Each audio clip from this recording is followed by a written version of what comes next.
뭐에서 하겠어요? 안 되니까 하는 거지.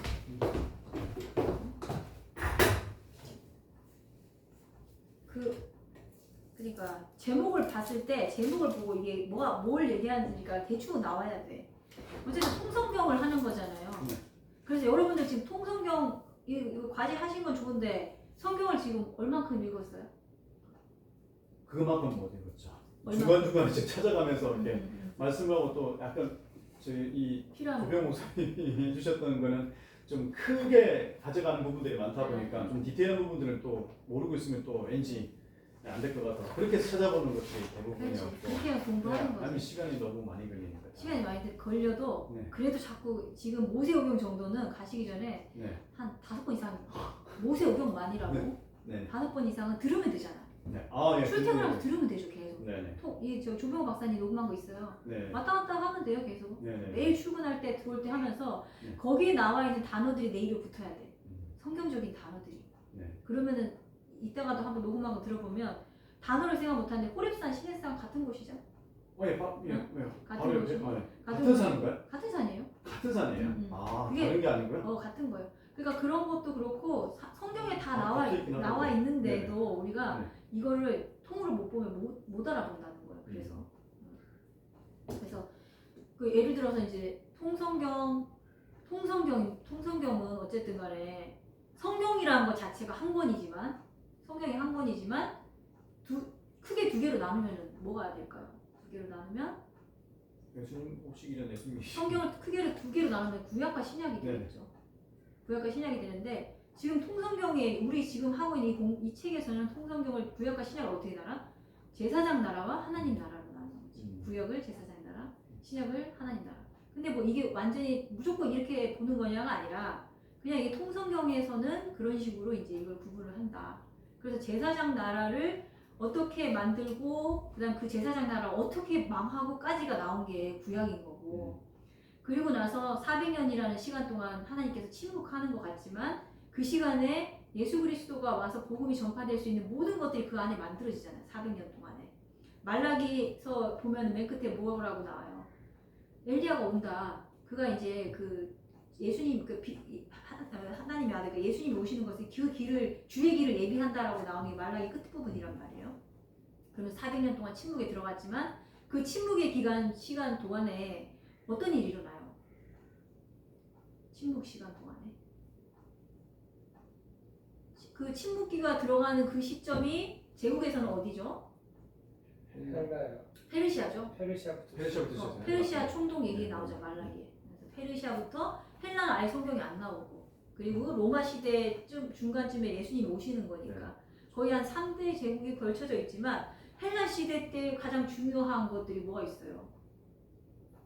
성경적으로 70인역이라는 게 만들어져 가지고 번역이 됨으로 인해서 나중에 이제 바울이 그걸 들고 이렇게 복음이 온 세상에 전파될 수 있게끔 만들었던 거.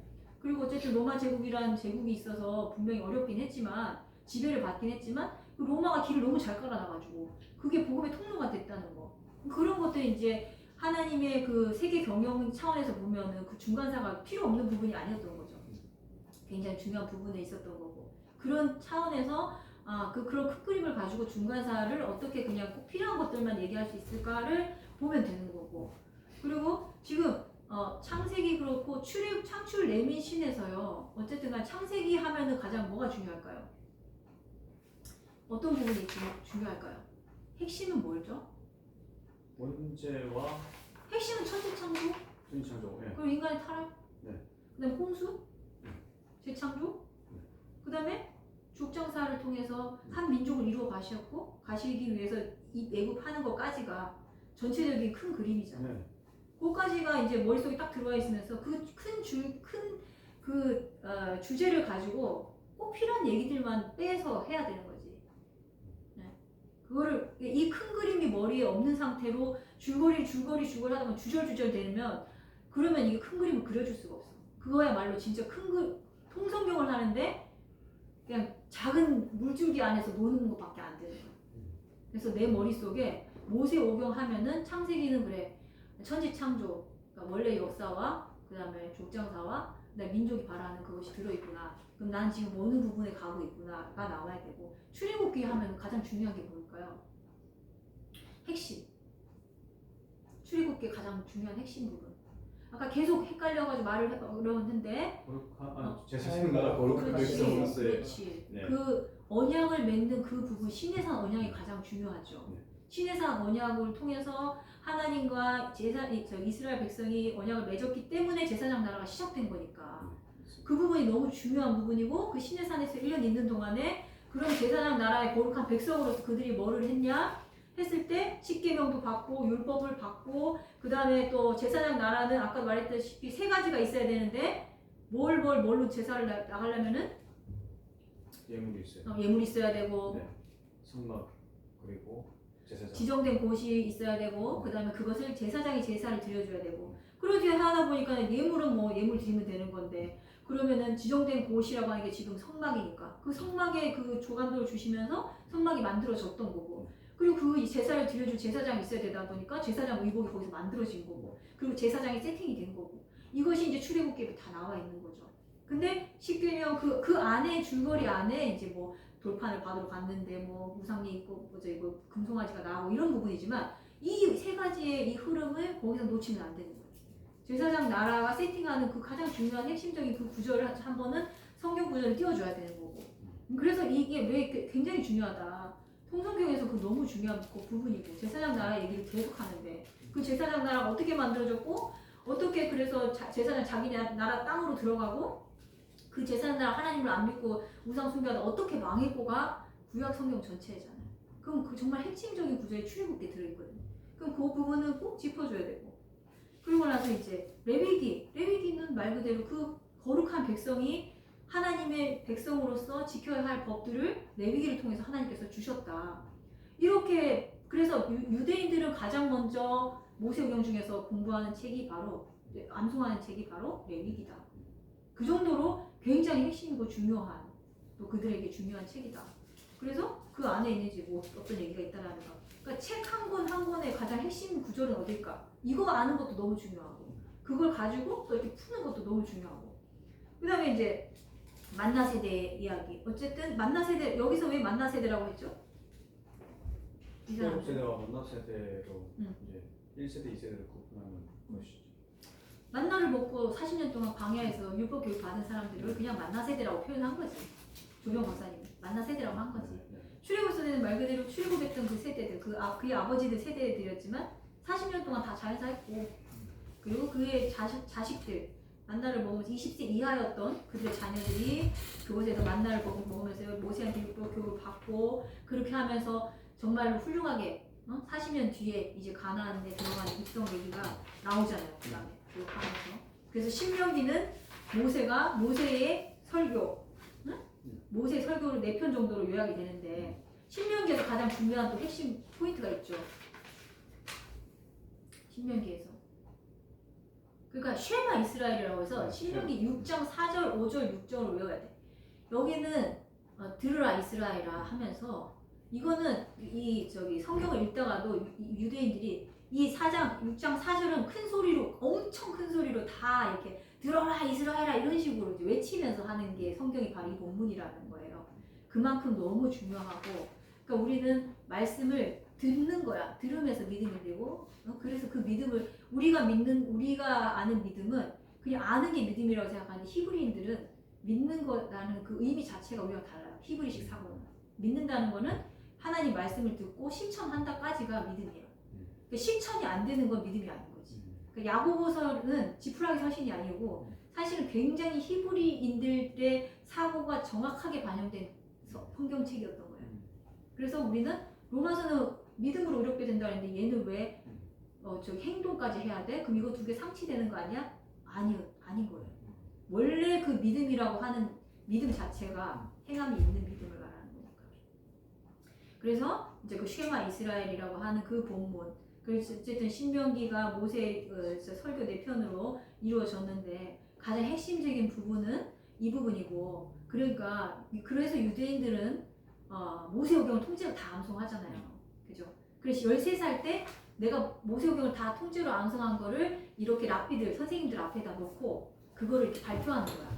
그리고 설교를 하고 그걸 가지고 이제 토론을 하는 그런 걸. 그 예수님이 12살 때 성전에 올라갔던 거. 그게 그거 하러 간 거. 그걸 하시려고. 그래서 율법의 아들이라는 말이 나온 거. 모세경을 다 외우고 토라를 다 외우고 암송한 걸 하야 했다고 하는데 이제 그런 부분에 있어서 이제 신명기의 부분이에요. 신명기는 스토리는 많이 없지만 신명기는 얘기할 때 그런 지금 제가 얘기한 것 같은 그런 부분이 좀 들어가면 좋겠어요. 만약 모를 거면 이제 얘기하면 되는데 스토리가 별로 없으니까 그냥 신명기 자체가 출애굽기, 레위기, 민수기 자체를요 압축해가지고 써놨잖아요. 야 니네 출애굽할 때 이랬잖아. 니네 광야에서 만나 먹고도 니네 그렇게 해가지고 결국 죽었잖아. 메추라기랑 만나랑 주신 거 기억하지? 그 다음에 니네가 홍해 건넜던 거 기억하지? 하면서 계속 기억하지, 기억해라. 그 얘기하고 있거든. 그리고 니네 하나님한테 니네 벌 받은 거 기억해라. 어? 하나님께서 너희들이 말씀 주신 거 기억해라 하면서 그 출애굽한 다음에 그 모든 40년 과정을 그냥 약간 압축해서 설교하는 거예요. 모세가. 그리고 이제 약속의 땅 입장하는 거. 그러면 약속의 땅 여호수아서에서 가장 또 핵심적으로 우리가 얘기할 수 있는 게 뭐가 있을까요? 가데스 바네아? 가데스 바네아는 모세 때지. 민수기 나오죠. 그렇죠. 모세 때죠. 네. 여리고성 정탐? 네, 여리고성 정탐. 네. 그러니까 그렇죠. 저기 출애굽 세대하고 만나 세대가 여기서 요단강 들어가는 거 나오잖아요. 네네. 그럼 그 요단강 건너갈 그 얘기 할 수 있죠. 네네. 출애굽이 홍해 건넜던 거. 네네. 만나 세대가 요단강 건넜을 때 어떤 차이점이 있었냐. 그러니까 신앙이 얼마나 잘 계승이 됐는지 부분에 대한 얘기, 그 요단강 건너는 얘기, 그다음에 여리고성 사건, 여리고에서 라합 만났던 사건, 또 그다음에 그리고 갈렙 네. 땅 분배하는 거, 땅 분배하는 거. 뭐 그 정도 하면 되겠죠. 뭐 그 안에 뭐 소소한 이야기들이 있지만 이제 출퇴근하면서 계속 모세오경을 들으면서 여호수아서를 들으면서 마음에 와닿고 얘기해주고 싶은 거 있으면 해도 돼요. 네. 어차피 다 스토리니까. 네. 그런 것들. 사사기 이야기를 뭐 하나하나 다 하려면 너무 힘들지만 사사기에서는 그럼 꼭 해줄 이야기는 뭐가 있을까요? 사사기는 어떤 책이에요? 사사기는 어떤 책이에요? 그 사사 시대는 어떤 시대? 여호수아가 죽고 나서 하나님을 모르는 그 시대. 하나님을 하나님을 대한 교육이 없어지는 시대. 그들에게 왕이 없었으므로 자기 속이는 옳은 대로 행했더라라는 게 몇 번이나 나오잖아. 네. 그 구절이 이게 뒤에 있으면 좋겠고 네. 어떤 식으로 어떻게까지 타락했는지 타락상을 한두 개 정도 설명해 주면 좋겠죠. 네네. 뭐가 있을까요? 그 레위인의 첫 사건, 네. 그 12덩이 낸 거. 네네. 그러면은 그렇지만 그 안에서도 또 이제 그 몇 가지는 얘기할 수 있잖아요. 사사기 중에서도. 사사 그 기드온 얘기. 용사와 기도원과 306사 얘기. 삼손. 기도원과 306사 얘기를 스토리를 얘기하면서 하나님은 많은 사람을 택하시는 게 절대 아니다. 그 미드안에 모래알보다도 더 많은 그 병사들하고 상대하는데 하나님이 딱 기도원과 300명밖에 안 쓰셨더라. 두려워하는 자 있느냐 나가라. 집에 뭐 놓고 온 거 걱정되는 사람 있으면 나가라. 다 그리고 그런 사람 다 보내버렸거든. 두려워하는 자, 걱정하는 자, 그 약한 자 다 내보내고 딱 300명 가지고 했으니까 거기 이호삼에 27명 앉아있는 이 사람들이 얼마나 귀해요. 3,000명, 5,000명보다 더 귀한 당신들이다. 하나님께서 당신들을 쓰시길 바란다. 이렇게. 그러니까 사실은 통성경 쭉 설명하고요. 한두 무장만 하면 설교가 돼. 아주 좋아요. 그래서 집사님의 그런 생각들을 한마디씩 던질 수 있어요. 그 한마디가 얼마나 이 사람들한테 이게 은혜가 되겠어요. 그죠? 그 다음 룻기는 어떤 책이에요? 그 사사 시대에서 그 하나님의 그 믿음을 잘 지켰던 그 계명을 잘 지켰던 보아스와 룻의 이야기가 나오죠. 룻이 어떻게 베들레헴까지 간 이야기 이 스토리로 조금 얘기할 수 있겠죠. 그리고 보아스를 어떻게 만났는지 뭐 길게 할 것도 없잖아. 3분 5분이면 되는데 나옴이라고 하는 엘리멜렉이라는 사람이 모압으로 흑려 들어가지고 모압으로 갔다가 남편도 잃고 아들도 죽었는데 두 며느리가 살아 있어가지고 며느리들 자기가 눈 정신 차려보니까 남편도 주고 자식도 주고 자기 돌아가려고 했는데 하면서 이제 얘기하면서 그 룻이 3번이나 방번했는데 가라고 그랬는데 안 가고 결국 어머니 붙잡는 그 장면 네. 그 말씀 뛰어넘대잖아요. 네. 이렇게 하면서 그 이방적인 룻이 어머니 따라갔다. 그리고서 이제 보아스 만났다. 그래서 보아스가 이제 그 일꾼들한테 축복했던 그 축복의 대화 응? 그거 한번 또 올려가지고 그게 유대인들의 이스라엘의 그게 원래 인사였으니까 인사법 네. 고대 인사법이었으니까 네. 그게 바로 이제 인사법이다 하고 그거 올려놓으면 되고 그리고 그런 이방인 룻의 그런 이방인 룻과 보아스가 결국은 이제 보아스가 룻을 알아보고 이제 어쨌든 그 기업무자라는 뭐 하여튼 그 유대인의 그 법이 있는데 그거를 또 이렇게 실천하다 보니까 그 가난하고 약하고 병든 그 아픈 그 약자들을 보호하다 보니까 결국 거기에서 그 후손으로 누가 왔다. 네. 그 후손을 또 띄워놓고 그 누가 누구를 낳고 누가 누구를 낳고 누가 누구를 낳았다. 살몬이 보아스를 낳고 보아스가 오벳을 낳고 오벳이 이새를 낳고 이새가 다윗을 낳았다. 그래서 다윗왕이 낳고 그 다윗왕에 2000년 1000년 뒤에 누가 와요? 예수님이 오셨잖아요. 네. 그 족보가 바로 이 족보다. 이 얘기하면 되는 거죠. 네. 다음 시간에도 안 보고 이렇게 쭉 한번 해보도록 하겠습니다. 4개 다 준비하시면 돼요. 네. 아니 그러면은 네. 저 PPT가 언제 준비하나요? PPT요? 네. PPT 준비하시면 되죠. 아니 근데 PPT를 준비하는 게요. 여기 PPT를 어떻게 준비할지인데 이게 내가 뭘 할지 구상이 완벽하면 PPT 작업하는 게 더 쉽지 않을까요? 나는 그렇게 생각하는데. 아니 이거를 네. 기준으로 그러니까 이거를 기준으로 네. 했던 게 네. 여기에 맞춰가지고 지금 이야기들이 너무 많이 있다 보니까 그거 다 이제 뭐 배제하고 그다음에 여기 나와 있는 핵심만 이제 좀 정리를 해서 그것도 좀 이제 그 이야기들을 길이가 이제 좀 줄여가지고 하다 보니까 이게 이제 스토리텔링이 되긴 해야 하는데 이게 좀 정민호 집사님도 그렇고 나도 그렇고 이야기하다 보면 이제 이게 줄여진 거다 보니까 딱딱해지고 그러니까. 여기에서 이야기를 하려고 하면 이야기가 지금 뭐 전문가가 아니고 뭐 그러다 보니까 이야기가 한도 끝도 없이 이제 늘어질 수 있는 그런 것. 그러니까 모여서 이걸 하는 거죠. 그래서 이렇게 하는 거죠.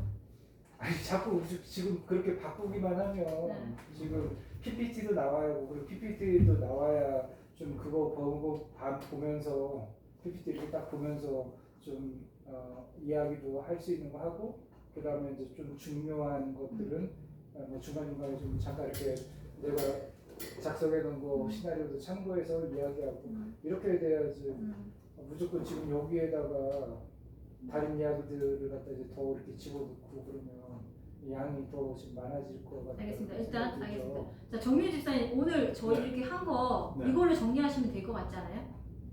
사실 뭐 저는 그렇게 하면 될 것 같고요. 네. 예, 주셨던 네. 조언들을 다 반영해가지고. 그냥 그거만 하면은 딱 되고 여기는 끝날 것 같아요. 네, 저는 가능할 것 같긴 네. 합니다. 근데 이제 무사님 거는 왜 우선 그 그랬냐면 약간 좀 스토리텔링이 뭔지 알아, 나오기가 나도. 좀 내용이 어려울 수 너무 있다는 생각이 너무 많아가지고 네.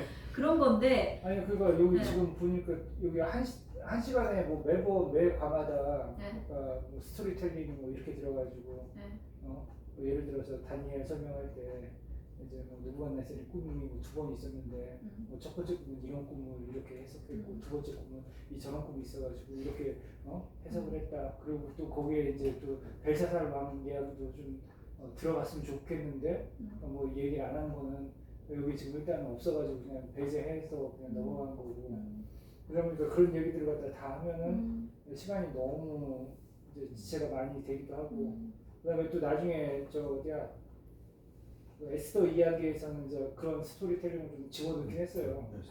그 이렇게 사건 전개가 어떻게 됐는지 하만부터 모르드게 하고 어떤 것 때문에 앙심 품고 이렇게 해가지고 마지막에 이렇게 진행됐다. 이제 이런 거를 얘기는 해줄 수 있는데 이제 뭐 그 스토리들이 자꾸 이제 하나씩 둘씩 더 생겨나면 뭐 얘기하려면 뭐 끝없이 이제 얘기할 수밖에 없는 거지. 아니 그러니까 우리는 시간은 정해져 있고 한정된 시간 안에서 그렇다고 이게 그 한정된 시간 안에서 어떻게 좀 어떻게 이큰 그림을 그려줄까에 대한 우리가 계속 고민을 하는 건데, 근데 지금 이제 어쨌든 중간사도 그렇고 너무 방대하기 때문에 제가 얘기했잖아요. 그걸 다 할 수는 없으니까 그냥 예를 들어 이제 지금 뭐 얘기하는 거가 자 지금 목사님 하시는 거 중에 지금 9마당, 10마당, 11마당이잖아요. 그죠? 그럼 이제 만약에 9마당을 한다고 칩시다. 그러면 지금 어쨌든 페르시아 7권에 대한 얘기네요. 페르시아 7권에 대한 얘기고, 그 전에가 이제 바벨론으로 포로로 끌려간 얘기가 끝날 거예요. 거기서. 그리고 나서 페르시아 하면은 귀환하는데 1, 2, 3차로 귀환한 얘기잖아요. 크게 보면 1, 2, 3차로 귀환하는 얘기고, 첫 번째 그러니까 우리가 이 내용을 전부 다 숙지하고 이해하되 이거 그대로 여기 틀에 맞춰서 얘기할 시간은 안 돼요. 아니 그러면 통역을 난 도무지 걱정인 게 네. 계속해서 얘기하는데 지금 통역이 지금 뭐 손발이 하나도 안 맞은 상태에서 그냥 뭐 이 사람이 이제 뭐 AI 기계도 아니고 내가 얘기하면 그 자리에서 바로 통역이 가능한 거예요. 아니 그러니까 그러면은 최대한 우리가 그러면 어떻게 해서든지 뭐 뼈다귀만 준비를 해서 이야기만 하면 쏟아내면은 네. 그대로 다 하면 괜찮은데 자꾸 지금 여기 이거 글을 쓰는 게 시나리오를 쓰는 게 그거를 미리 좀 줘가지고 이 사람들이 번역을 미리 해놓고 지금 우리가 단락단락 이야기를 하면 그 단락을 바로바로 번역 거 보고 그렇게 쭈루룩 읽어가지고 뭔지 알겠어요. 무슨 말인지 네. 알고 나도 그렇게 처음에 하면 그렇게 시간이 많이 하려고 줄어들고 그렇게 하려고 했는데 그 사람이 전문 통역가도 아니고 중요한 거는 뭐냐면 그렇게 준다고 해도 일단 우리가 먼저 다 정리가 된 상태로 다 되면 줄 거예요. 제가 돈 주고 쓸 거예요. 그냥 무료로 해준다는데 그럴 필요 없으니까 내가 돈을 좀 줄 테니까 제대로 좀 이렇게 좀 지금 번역해가지고 한 달밖에 안 남았는데 아니 근데 그걸 준다고 해서 미리 공부할 수 있는 그런 상황이 아니에요. 그 사람들이 전문 통역가가 아니라고. 그러면은 네. 어쨌든 저는 지금 일단 시나리오를 뭐 물론 목사님도 그러시겠지만 시나리오가 일단 만들어지고 나면 이게 이제 검증이고 아니면 오케이 이렇게 가는 걸로 해라고 확정이 되면 그거를 먼저 시나리오를 그냥 번역을 하는 것이 그렇게 주려고 해요. 그러니까 그렇게 주려고 하는데 일단 그거 전에 먼저 네. 돼야 될 게 뭐냐면 우리가 정확하게 하는 거가 정확해진 다음에 주면 되지. 그 번역하는 거 금방 하는 거니까. 근데 여기 시나리오 끝났어 이제. 그죠? 이렇게 하면 끝났어요. 그 목사님 것도 제가 봤을 때는 좀 너무 방대한 부분이 있고 배경 설명이 너무 많을 필요가 없다. 그 사람들은 어차피 그냥 스토리로만 해야 된다. 배경 설명은 한두 줄 정도만 해야 돼. 그 부분은 그런 부분으로 가서 페르시아 7권에서도 얘기하면 그냥 에스더의 이야기, 에스더의 그 궁중에서의 그 이야기, 그 다음에 그 느헤미야 하면은 느헤미야가 성경 쓴 이야기, 그냥 그 있는 그대로 액면 그대로인데 그게 어떻게 성경에서 이어져서 이렇게 가느냐. 첫 번째 이제 스룹바벨이 먼저 사람들 데리고 와가지고 성전을 재건했고, 그리고 나서 근데 성전이 재건이 바로 안 됐잖아요. 바로 안 되고 중단됐을 때 학계라던가 스가랴 선지자가 야 니네 회개해라. 지금 뭐냐 니네 편박한 집에 살면서 지금 하나님의 집 짓지도 못하고 지금 뭐 손놓고 니네 10년씩 지금 이러고 있냐 하고 회개하라고 촉구를 하거든. 그랬을 때 다시 스룹바벨과 그 다음에 여호수아 제사장이 힘을 내가지고 짓는단 말이야. 성전 건축 완료한다고. 그러고 나서 그래 성전이 있었지만 이들이 말씀이 없으니까 그걸 알게 된 에스라가 나중에 2차 귀환을 하는 얘기. 그리고 하면서 이제 율법을 가르치는 그런 게 이제 에스라서에 나오잖아요. 말씀을 잘 공부해서 에스라가 그 말씀을 율법을 연구하고 준행하고 사람 백성들을 가르쳤다는 얘기가 나오잖아. 그게 또 핵심이거든 에스라서 그 말씀이. 그 부분을 얘기하면서 2차 귀환이 끝났어요. 근데 중요한 거는 집도 있고 말씀도 있는데 이 벽이 없으니까 계속 외적이 침입하잖아. 그래서 3차로 근데 그때쯤에 이제 수산성에 있던 느헤미야가 자기 형제가 거기 예루살렘 갔다 온 얘기 듣고 어떻게 예루살렘 잘 지내니 했더니 잘 못 지낸다는 얘기 듣고 그러면은 이제 기도하면서 마음 만나서 하면 되잖아요. 그렇게 연결해가지고 하려면 지금 요 순서하고 그다음에 그 새끼쳐가지고 나와 있는 중간중간에 소 주제들이 다 좀 이거를 다시 이야기를 그러면 톡으로 그러면 다시 써야 돼요. 그러면 과연 지금 지금 시간이 있냐 이 얘기지. 지난번에 여름에 갈 때도 마지막까지 수정하고 또 수정하고 그 당일까지 수정하다가 실제적으로 발표도 지금 뭐 제대로 된 거 같지도 않고. 전 제대로 했는데요. 그러면 지금 지금 시간이 12월 1일인데 그러면 지금 이렇게 딱 끝나고 나면 다시 수정을 한 주 하고 나서 그 다음에 시나리오도 아무리 뭐 머릿속에 뭐 집어넣는다 그래도 시나리오 나온 상태에서 그걸 갖다가 이제 머릿속에 또 집어넣고 거기를 기준으로 해가지고 PPT 뭐 수정하고 그러면은 시간이 과연 되냐 뭐 이 얘기인 거고. 저는 그렇게 생각해요. 가서 뭔가를 하는 것도 중요한데 이 과정이 너무 중요한 것 같고 이 과정을 통해서 우리가 좀 정말 통성경 큰 그림을 먼저 딱 그려놓고 그게 그려지면 가서 그냥 자신 있게 얘기할 수 있다고 나는 생각하거든. 그래서 우리 먼저 이 통성경의 큰 그림이 그려져야 된다는 거죠. 그리고 이거는 어쨌든 교재니까 착착착 해놨지만 진짜로 또 여기에서 우리가 꼭 해야 되는 순서가 있으면 그 순서에 맞게 계속 빼갖고 오면 되는 거지. 빼갖고 와가지고 그러니까 포로로 끌려가는 거 하면 1, 2, 3차 그게 거기에 살붙이면 되는 거고 귀환한다? 그러면 귀환 1, 2, 3차 그 안에 들어갔던 이야기 거기에 맞춰서 하면 스토리가 그냥 이루어지는 거를 그렇게 해서 얘기를 해야 쉽게 그 사람들 이해를 하는 거지. 그거를 그렇게 생각하지 않은 큰 그림을 절대 못 그리죠. 많은 얘기가 중요한 게 아니에요. 지금 성경에 순서대로 안 적혀 있는데 어떻게 이걸 순서대로 잘 연대순으로 얘기할 수 있는가. 그거 구약은 그거밖에 없어요. 그렇게 해서 이제 끝나는 거잖아요. 느헤미야까지 오고 느헤미야가 그렇게 회개하라고 하고 그리고 가난한 사람 돕고 했는데도 불구하고 조금 지나니까 어떻게 돼? 마음을 잃어버린 형식주의가 되니까 말라기서에서 그렇게 해서 400년 동안 침묵하는 기간 들어갔다. 그러면 끝인 건데 구약 성경은. 그렇죠?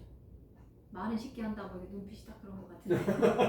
아니 그렇게 하려면 다시 다 정리해야 되니까. 아니 다시 자기 지금 다 했다니까요. 집사님 거는 다 끝났어요. 모세오경을 한 걸로 맞죠? 저는 모르겠어요. 저는 좀더 그러니까 이렇게 하면 돼요. 확인하겠습니다만. 이렇게 하면 되고 지금 목사님이 너무 뭘 많이 공부하셔가지고 어렵게 생각하는데 진짜 핵심 뼈대만 하시면 돼요. 그걸로 하면 돼요. 포로 간거 3차, 귀환 3차. 그 3차를 가지고 그럼 2시간을 하면 되는 거고 그 다음에 저기 그 중간사 2시간이잖아요. 중간사 가지고 중간사도 봐봐. 그거 다 하려면 머리 터져. 그 듣는 사람이 들을 수가 없어. 그냥 포기해버린다고. 그러면 성포자 되는 거, 성포자. 성경 포기자. 그렇게 만들면 안 되고 자 중간사 그러면은 중간사에서 지금 핵심적으로 해야 될 거 뭐 있어요? 중간사에서 알렉산더? 중간사에서 페르시아 멸망. 페르시아 멸망. 네. 그다음에 알렉산더. 헬라 제국. 헬라 제국도 제국. 있고 그다음에 모세 우병의 세계화. 그러니까 그 헬라 제국 안에 들어있는 거, 그죠? 네. 알렉산더하고 모세오경의 세계화 이거 그다음에 분파. 마카비 혁명하고 그 하스몬 왕조가 들어가요. 그다음에 이제 로마 제국에 대해서 이야기를 해야죠. 그래 지금 그거 지금 딱 나왔네요. 페르시아 멸망, 헬라 제국, 그다음에 이제 로마 제국에 대해서. 그러니까 그 헬라 제국도 지금 5가지라고 하는데 그걸 스토리 다 풀러 그러면은 이제 머리 깨지니까 거기서 가장 중요한 거 성경과 연관된 거 뭐예요? 헬라 제국에서 72년 번역한 사건은 좀 자세히 얘기해주면 좋잖아요. 그죠? 그리고 알렉산더 정도는 얘기해주면 좋을 것 같고 페르시아 멸망 얘기할 때는 페르시아 그리스 전쟁 얘기 하나 해주면 좋을 것 같고 그거는 여기 잘 보는 거죠. 그러니까 그 전쟁사 페르시아 그리스 1, 2, 3차 전쟁 얘기 하나 해주면은 페르시아 이런 식으로 해서 망했다 끝. 그다음 헬라 제국 얘기하면서 알렉산더 필리포스 2세가 이제 뭐 일어났고 알렉산더가 저기까지 했고 그 다음에 72년 번영됐고 그 다음에 어쨌든 셀루코스 왕조 망하고 뭐 막 복잡하게 하면 곤란하니까 프톨레미 왕조 때 알렉산드리아 도서관장과 함께 그 진짜 장서들을 거기다 막 수집하는 그 광이었거든. 그러면서 그 히브리어 그 성경을 가지고 번역하는 작업을 하게 됐는데 그게 70인역이다. 그게 우리나라의 성경까지도 이제 복음이 되고 나중에 뭐 이제 바울이 이렇게 할 때 도움이 됐다. 그렇게 해서 최대한 먼저 간단하게 한 거에서 살을 조금씩 붙여나가 줘요. 아셨죠? 이렇게 해주시고 이렇게 하면 이제 중간사까지 다 했어요. 자, 그 다음에 정민우 집사님 나오셔가지고 사복음서를 한번 쭉 아는 대로 한번 얘기해보세요. 사복음서요? 네. 어쨌든 우리 다 써머리 했으니까 여기 좀 전혀 지금 준비가 그러니까 준비가 안 됐지. 준비가 안 준비가 안 됐는데 여기 통틀에게 나와 있는 제목만 보고 와. 내가 얼마나 지금 알고 있는가 네. 하는 거예요. 혹시 알아봤는데 갑자기 나도 갑자기 사보고서 사람 없으니까 해보세요 이러면 어떡할까? 큰일 났네. 사범은 저는 통성경을 했지만 모세경밖에 못해요. 이러면 이상하잖아. 그럼 이상하다고. 물론 알고 있는 게